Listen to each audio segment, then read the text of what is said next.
చాలామంది దేవునికి, చర్చ్‌కి దూరమవ్వడానికి కారణం దేవుడు కాదు, దేవుణ్ణి నమ్ముతున్నామని చెప్పే మనుషులే. వీళ్ళంతా మోసగాళ్ళు, స్వార్థపరులు, ఎదుటివారిని తప్పుపట్టేవాళ్ళు. వీళ్ళ దేవుడు నాకక్కర్లేదు అని మీరెప్పుడైనా అనుకున్నారా? మీ ఆవేదన 100% నిజం. కానీ ఒక్కసారి నిదానంగా ఆలోచించి చూడండి. ఒక అద్భుతమైన పాటను ఒక చెత్త సింగర్ చాలా దారుణంగా పాడాడనుకోండి, మీరా సింగర్ని తిడతారా, లేక ఆ పాటను సృష్టించిన సంగీత దర్శకుణ్ణి తిడతారా? లాజిక్. ఒక డాక్టర్ తప్పు చేస్తే అసలు వైద్య శాస్త్రాన్నే తప్పంటామా?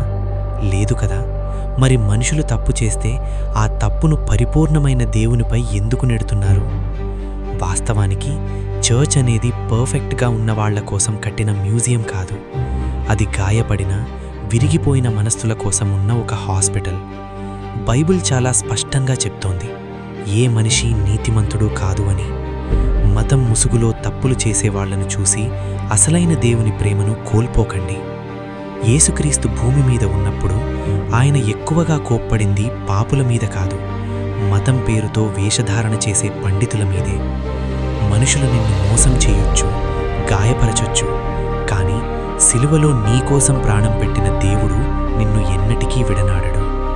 అందుకే హెబ్రీయులకు రాసిన పత్రిక 12వ అధ్యాయం 2వ వచనం చెబుతోంది, విశ్వాసమునకు కర్తయు దానిని కొనసాగించువాడైన యేసు వైపు చూచుచూ మన ఎదుట ఉంచబడిన పందెములో ఓపికతో పరిగెత్తుదము.